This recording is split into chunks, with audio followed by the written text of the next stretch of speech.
Hey everybody, it's Niall. Welcome back to Niall the Smile. Time goes by and yet I wonder, are you and me still the same? Are you still loving the game? I know I don't. You cast your spell and I went under. I know the laughter and the pain. Will I ever love again? A few books to share with you guys today, and I was gonna wait until the end of the month after all the holidays, after my birthday. My birthday's on the 26th, the day after Christmas. My plan was to wait until the end of the holidays to do kind of like a final sort of book haul of December. I only have about 6 books to share with you guys today, as well as a very exciting reading journal that I plan on using in 2021. But I wanted to share them with you early just because I am actually gonna be moving in 2 weeks and I'm so excited. I'm gonna tell you guys more in my next video. I'm gonna have to box up all of my books. I wanted to share these books with you because I'm gonna have to put them back in a box in order to move them, so might as well talk about them now before I, start that whole process. My plan is to have this video up before Christmas, so hopefully it is before Christmas, and I just hope you guys are all having a wonderful holidays and New Year, and I am so grateful for you guys sticking with me through this year and watching my videos and just continuously supporting my channel. It means a lot. Without further ado, let's get into my very last book haul. The very first book I have here is These Violent Delights by Chloe Gong. This book is being described as a Romeo and Juliet retelling, but set in 1920s Shanghai, China.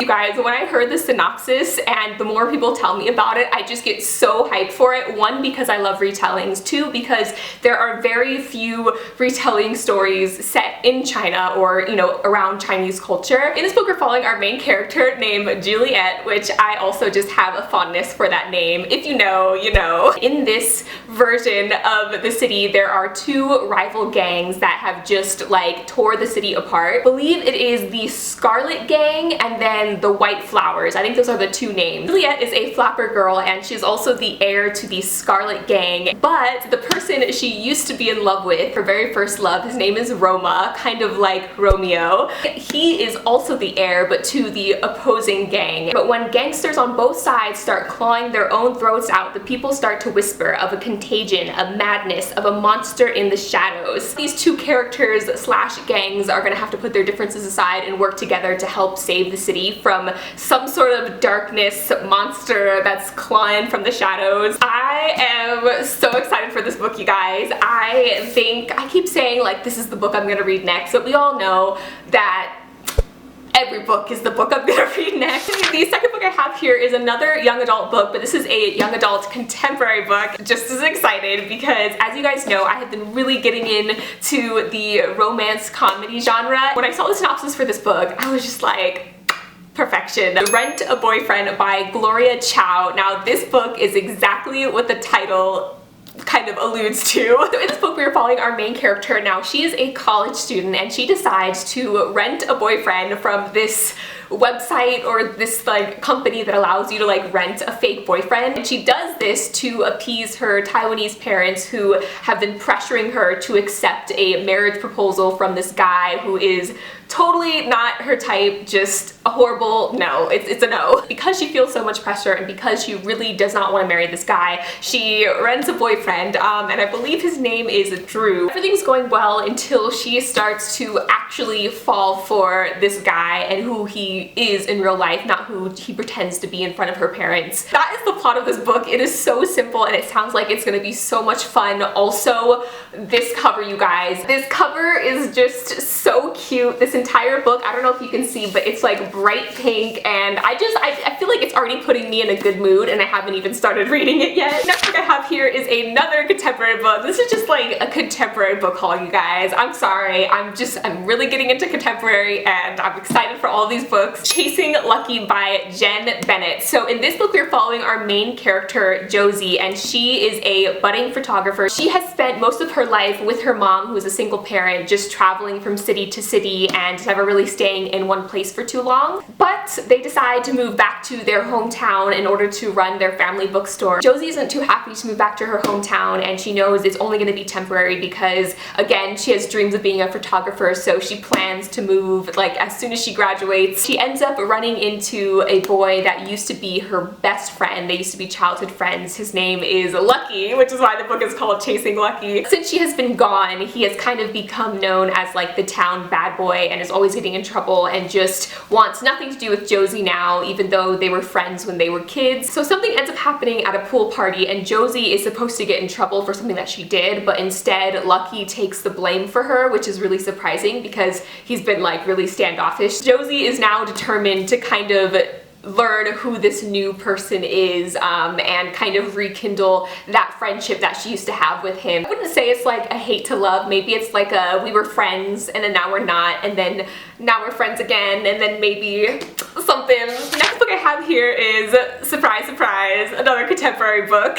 A Cuban Girl's Guide to Tea and Tomorrow by Laura Taylor Namey. Now, this book, we're following our main character named Lila, and she had her whole summer planned. The first thing she was planning to do was take over her abuela's role of head baker at their shop. The second thing she was going to do is move in with her best friend after graduating. And her third thing was to live happily ever after with her boyfriend. But then something happened and all of her plans fell apart, including Lila herself. She completely fell apart. Lila's parents, being very worried about her mental health, decide to send her to England for 3 months over the summer. They have family and friends in England, and so the plan is that Lila will go there and hopefully kind of just get out of the funk that she's in. I believe she is originally from Miami, so when she's told that she has to go to England and go somewhere where the weather is not sunny, where it's raining all the time, she's just not really looking forward to it and doesn't want to go. Once she gets there, she meets a tea shop clerk who ends up becoming a friend, possibly something more. He's determined to help her as well and just to show her around the city and be her like personal tour guide. It sounds like a very cute, kind of a little bit of a coming of age story as well. Okay, the next book I have here is Love and Olives by Jenna Evans Welch. Now, this book is being described as a Mamma Mia inspired tale, and I am very, very excited to get into it. This book we're following our main character named Liv. Now, she doesn't have many memories of her father because he left when she was 8 years old. He left to go live in Greece. The only memory she really has is them kind of both being really big fans of Greek myths and Greek stories, especially the story of the lost city of Atlantis. That was also something that's very prominent in her memories from her childhood. She is a teenager now, and one day she gets a letter from her father inviting her to come to Greece and help him with this project. So I guess Liv's father went to Greece because he was working on a theory based off of like the lost city of Atlantis, and so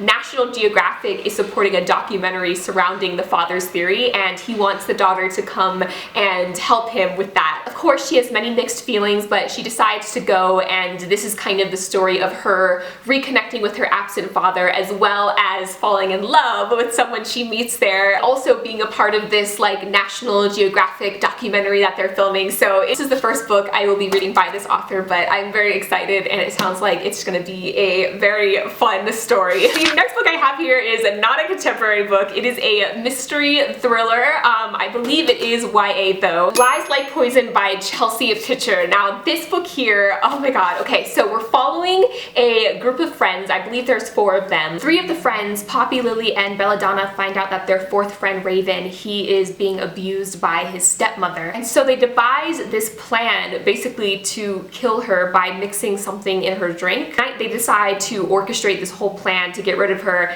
They end up getting cold feet and not going through with it. And so now all of these friends have just lived with this secret that they attempted to kill someone. Fast forward 3 years, on Raven's 17th birthday, his stepmother turns up dead. One of the friends in the group ends up being sent to jail. One of the friends, Belle, she is like desperate to prove that that friend wasn't the one who did it and it was actually like someone outside of their friend group that killed the stepmother. She reaches out to her old friends, they haven't talked in the 3 years that they've kind of been estranged, to try and prove their one friend's innocence and get her out of jail. The book sounds very intriguing. I think there's a lot of lies, which is in the title. Also, I just really love books that follow groups of friends, especially when there's murder involved. Okay, the last thing I have here to share with you guys actually isn't a book. I was sent this beautiful, beautiful reading journal. For anyone who doesn't know what a reading journal is, it is basically a journal that has a bunch of bookish related stuff in it, usually something like to track your reading and track book reviews and things like that. It's called the Modern Classic Reading Journal, and it was sent to me by the beautiful, amazing Stella from Stella Bookish Art. She is a graphic designer and she makes and sells bookish art on Society6, Redbubble, Etsy. This reading journal here is available on Etsy. I'm going to include the link down below. She reached out to me and she asked if I wanted a copy of her new